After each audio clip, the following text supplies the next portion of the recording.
Alright, so I thought I would just make a quick video on my thoughts on The Last Jedi. The more I watch The Last Jedi, the more it grows on me.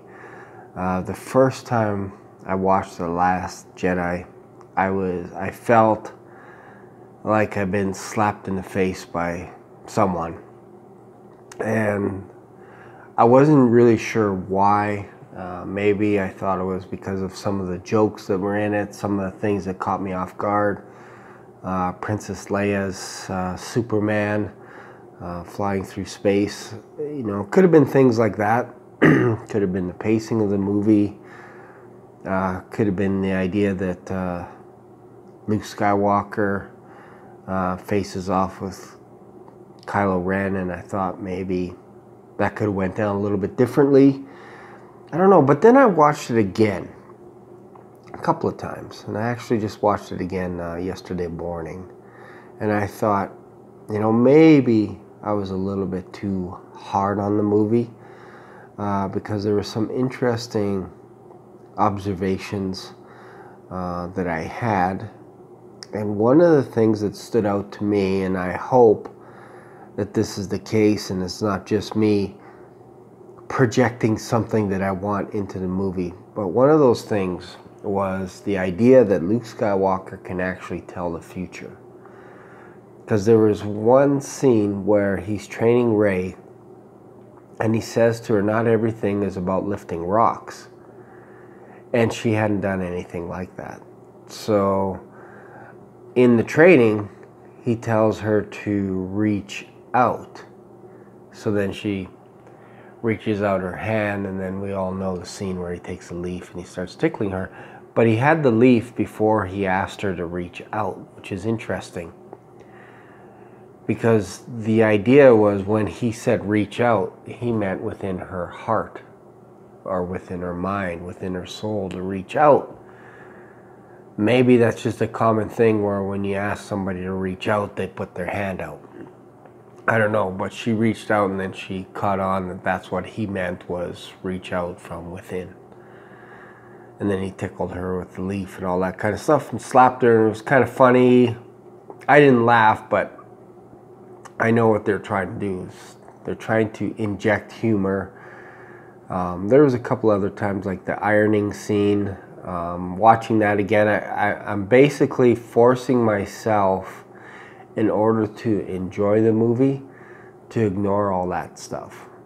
And I think that's the thing that stands out in this movie, is you're really trying hard to enjoy the movie for what it is without being distracted by the iron coming down like Spaceballs, or the jokes with the cell phone talking, you know, like I'm on hold.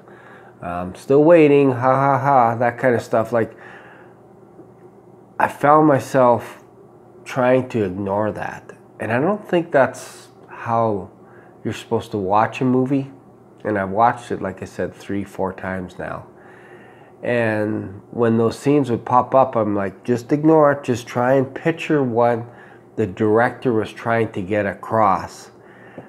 And I don't think that's right. I don't think that's how because it almost brings you back to reality for a second. It's like, whoa, where am I? Oh, I'm in a movie theater. How are other people reacting? Like, I don't think that's what you want in a movie. Like there's times where, like, for example, I'm trying to give a good example, like Shawshank Redemption. There was no part in the movie where I was like, oh, that's something that, even though the movie was based, I think, in the 60s or the 40s, I'm trying to think of the time frame, that I would go, oh, that's something people would say today. Or they used a cell phone in that movie or something, you know, like maybe there was a car that was modern. There was nothing in that movie that would snap me out of the movie. And I think that's what The Last Jedi did to a lot of people, is it woke them up from their dream state, if you will. And I don't know if the director got that. I think the new director, the director for next one is going to be J.J. Abrams taking the helm again. So I hope that they understand that you can't do that in a movie unless it's like Deadpool, where like the character Deadpool that was portrayed by Ryan Reynolds would actually look at the camera and go, "You're welcome, Canada," and we all got it. Like, so I think that is the biggest problem that people had, besides all the plot holes and all that kind of stuff. So I think that's what was pissing people off, was the idea that you're waking people up out of their dream state, is the best way that I could picture it. You know, when you have a dream and it's pretty good, and then all of a sudden your significant other wakes you up and says, "Hey, are you asleep?"